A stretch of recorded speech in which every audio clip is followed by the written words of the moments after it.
As we explore more deeply these concepts of mindset, repertoire, and empathy, I want to tell you another story. But this time the story is not about an organization. I want to tell you the story of two managers, George and Geoff. So meet George. George is a bright guy and a highly successful manager who believes in getting the job done right.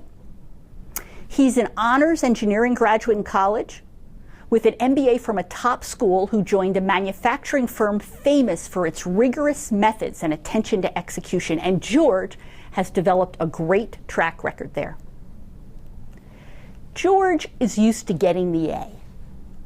Let's look at how George accomplishes this in his normal environment. First, he limits uncertainty by doing his homework.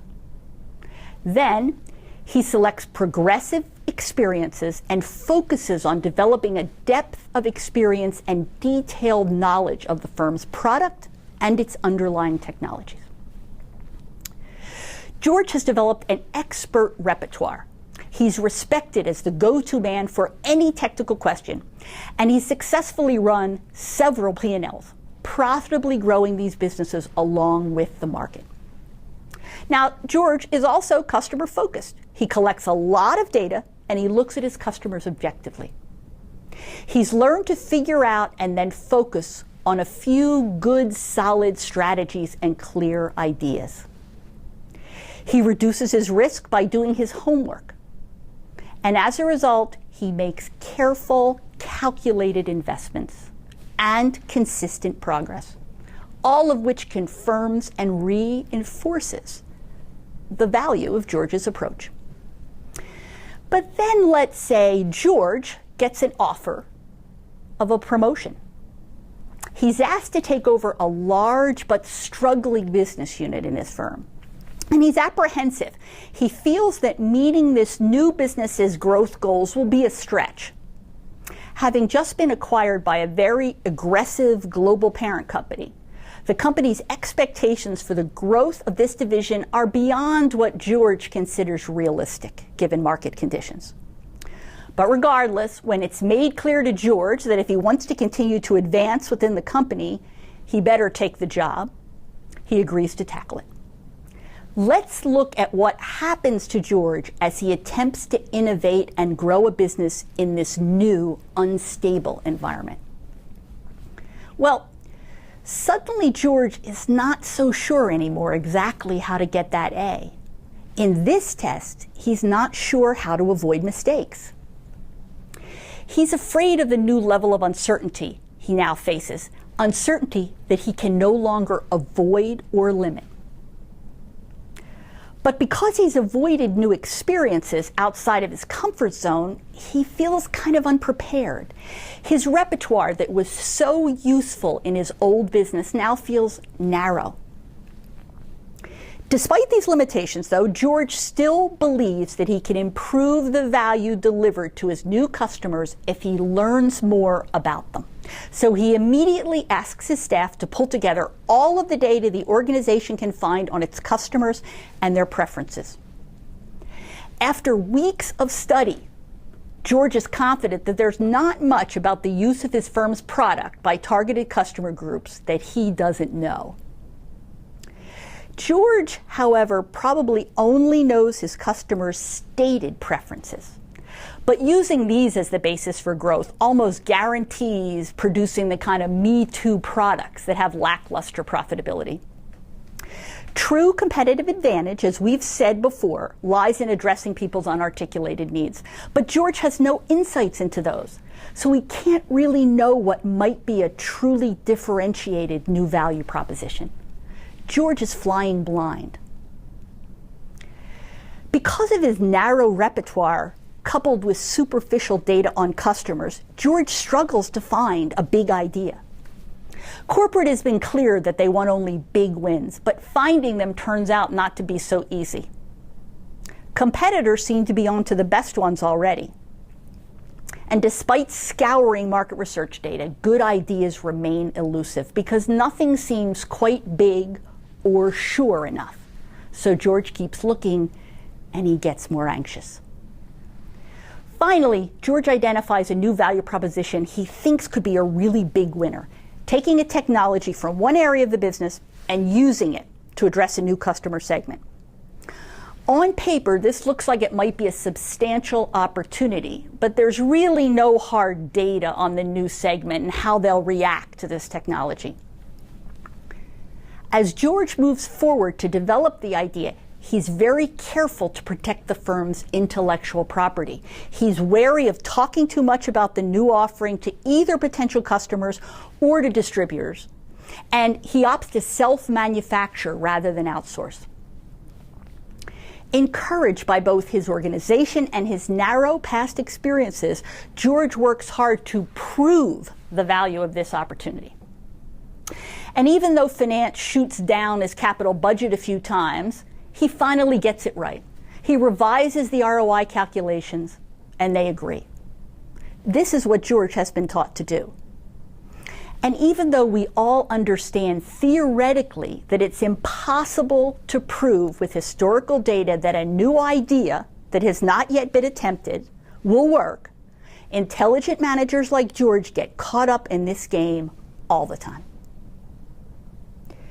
The data-based approach that George's experiences have taught him actually increases the risk of his growth efforts.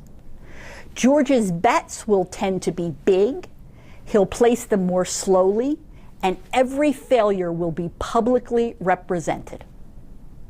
Worse yet, psychologists tell us that George's anxiety will make it hard for him to even see disconfirming data from his early moves into the market. He simply has too much riding on the success of the initiative. His subordinates and even his own brain will tend to hide bad news from him. As the big rollout progresses, George and his team grow increasingly worried. The news coming in from the market rollout is not reassuring.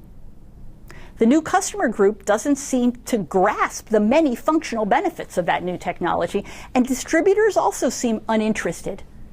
The salesmen are getting discouraged. But everybody knows that George has a lot riding on this initiative, and he's in no mood to hear bad news. Failure is not an option, he repeatedly reminds his staff.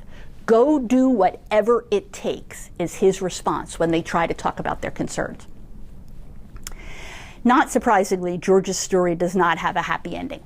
After substantial losses with little sign of a positive trajectory, the CFO pulls the plug on George's big idea. Plant assets and inventory need to be written off, as unfortunately is George's career. And in retrospect, he looks back and wonders how he, a manager with such a strong track record of success, could have gone so wrong. In this unpredictable world, though, all of those wonderful qualities of George that helped him to succeed are actually getting in his way. His reliance on data, his market research approach, and especially his narrow repertoire turn out to be big problems. Because, despite another whole set of myths about what business innovation looks like, innovation is not primarily around novelty. It's about value creation. So the most valuable kinds of innovation often involve borrowing something from somewhere else, another industry, your own past, or else recombining things that already exist. Let me give you a very simple example. I'll bet many of you don't even remember the days when luggage looked like this, and then someone got the bright idea to add wheels. Now, there's not a lot of novelty here, but lots of value creation for those of us old enough to remember lugging our suitcases without wheels through airports. So let's go meet a different manager. Let's meet Geoff. And let's look at the ways in which Geoff chooses a set of practices and behaviors that are quite different from those George made. When our research team met Geoff, he had just joined Pfizer Consumer Products with a strong mandate to grow that business organically. He arrived there from Dublin, an innovation consulting firm, bringing with him years of experience in different businesses and in different functions, including change management practice at Arthur Andersen, and 2 marketing ventures he'd started up. While George worries about looking foolish and fears uncertainty, Geoff evidences what Stanford psychologist Carol Dweck calls a growth mindset. This is the conviction that the world, including one's own abilities, can be shaped and changed. For Geoff, this translates into a focus on learning. Because learning occurs only when we step away from the familiar, Geoff accepts the uncertainty that inevitably accompanies any new experience. Meanwhile, for George, life is a test that he tries hard to get right so that he won't look stupid. Carol Dweck calls George's mindset fixed. George lives his life trying to avoid mistakes. And because moving into uncertainty truly does lead to more mistakes, George avoids that, which means that he often shies away from new experiences. Now, an individual like George or Geoff's mindset is developed long before he or she enters a business organization. In Dweck's view, our early classroom experiences encourage one mindset or the other, and usually the fixed wins, she argues. But the differences these mindsets set in motion are profound. They establish dynamics with lifelong consequences for our ability to identify and lead innovation. Dweck's mindset argument is supported by the research of other psychologists, such as Columbia professor Torrey Higgins.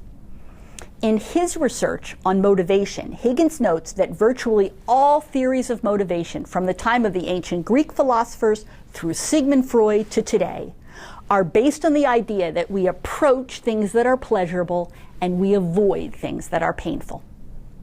What's less understood, he argues, are the strategies individuals use to operationalize these principles. He calls these our regulatory focus, after the role they play in regulating our choices. Like Dweck, he sees 2 primary types of focus: promotion and prevention. People with a promotion focus are motivated by some kind of new and exciting end state, which leads to a concern with advancement, growth, and accomplishment. Those with a prevention focus, like George, are motivated more by avoiding negative outcomes and so are concerned with protection and safety. Promoters like Geoff prefer errors of commission because their inclination is to act, to pursue multiple avenues to reach this goal. Preventers like George prefer errors of omission, choosing instead not to even act in order to minimize the possibility of a negative outcome. These early differences in mindset and focus set the stage for the choices we make. Geoff's tend to lead to success when the focus is on innovation. George's, although it has helped him succeed in a stable environment, often increases the likelihood of failure when the focus is innovation. Because George fears uncertainty, he avoids new experiences, whereas Geoff seeks them out. George, in turn, develops a narrow repertoire, but by the time we meet Geoff in mid-career, he's developed a broad repertoire of experiences spanning functions and industries that prepares him to see opportunity. It's important to note that what we call George's narrow repertoire, we used to call deep expertise in a stable world, where it was an asset. Even more than that, George understands his data on customers. But Geoff isn't content with the published market research. He decides he needs more hands-on exposure to customers, and so he assembles a cross-functional team to follow the customers home. Team members make lots of observations about customers' wants and needs and look for emergent patterns. Throughout, they're guided by one question: what could we be doing for consumers that would truly make their lives better? This is what customer empathy is about. What we're talking about here is much more than customer focus. Customer empathy puts the customer's problems rather than your company's solutions front and center. It requires a deep interest and involvement in the details of customers' lives as people, not as categories of consumers. That's why we call it empathy. As we've said before, if we wait for customers to tell us what they want, we have the same information our competitors do. If we want to get there first and stay ahead, we have to be willing to make educated guesses about what they want, often before they can even articulate these wants. The number one reason growth ideas fail is that we misjudge what customers want. So the surest way to reduce the risk in any innovation is to develop a deeper feel for that. The closer you get to customers' lives, to their problems and their frustrations, the better you will be at creating new value for them. We've already said that George has trouble finding innovative ideas, but Geoff's combination of repertoire and empathy help him identify multiple insights. He identifies one insight that he calls something so fundamental it made us want to cry. Almost every consumer health product in use, he observed, had been designed for the home medicine cabinet. As a result, he found that consumers were resorting to all kinds of stopgap solutions for carrying their health products with them on the go.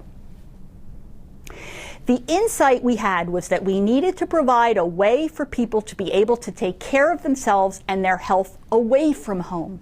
They needed portable health care, Geoff explained.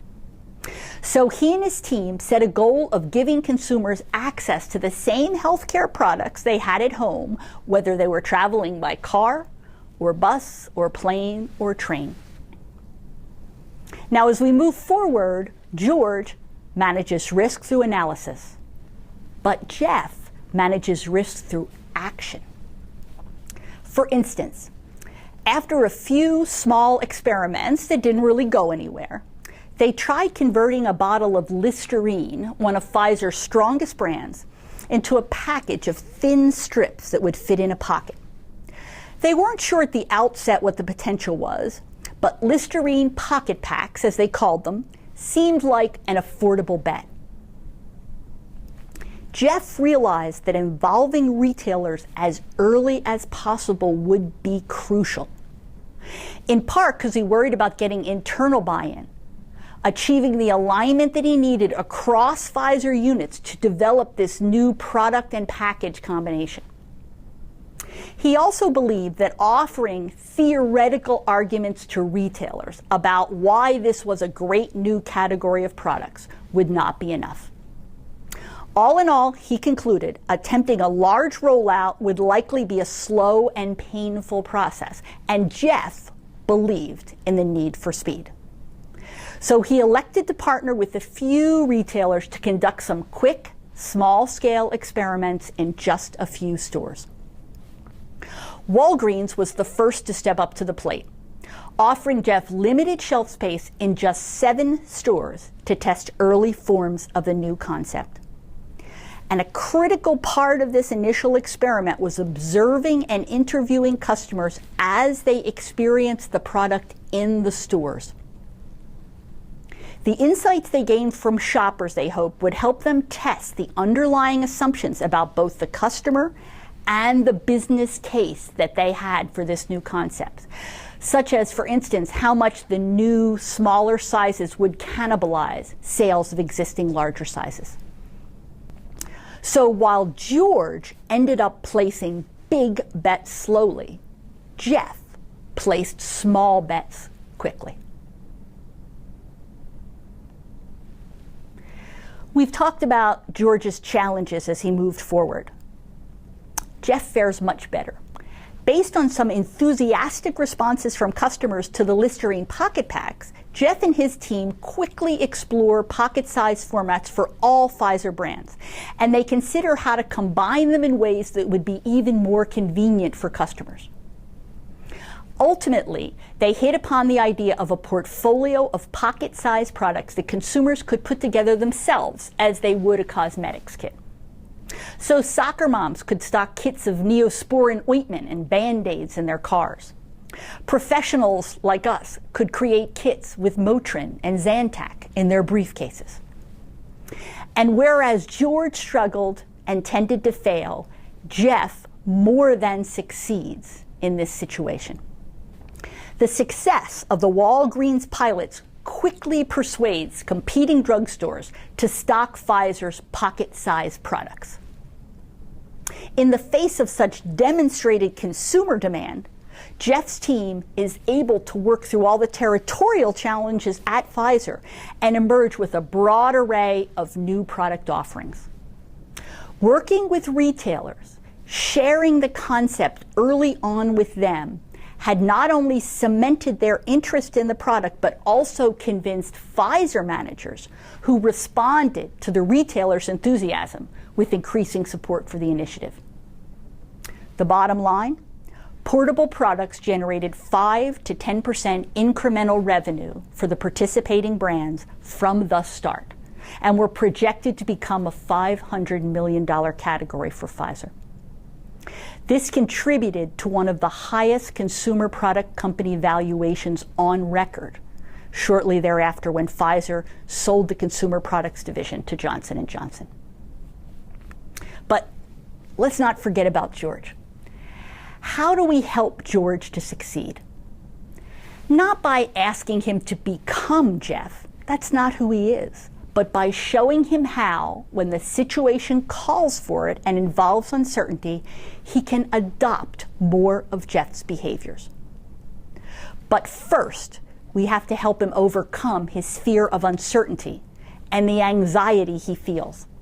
Otherwise, he won't even see the disconfirming data that his experiments produce. We know from neuroscience that when we are anxious, our brain tries to help us out. Unfortunately, it does this by keeping us from even seeing information that disturbs us. Now, I suspect this is how most of us survived our children's teenage years. But if innovation requires that we learn how to fail fast and cheap, this brain trick spells disasters. And this is where design thinking comes in. The 4 questions we started out with give George the structure and the process to help him succeed and to conquer his anxiety as he learns to master this new environment that innovation thrives in. This is the paradox of innovation. Sometimes, in order to help people be more creative, we have to give them more structure, not less. But it needs to be structure of the right kind. And design thinking can help us to provide very specific guidance by laying out a discrete set of steps to help George get there. These steps are what we will focus on in our next 2 sessions.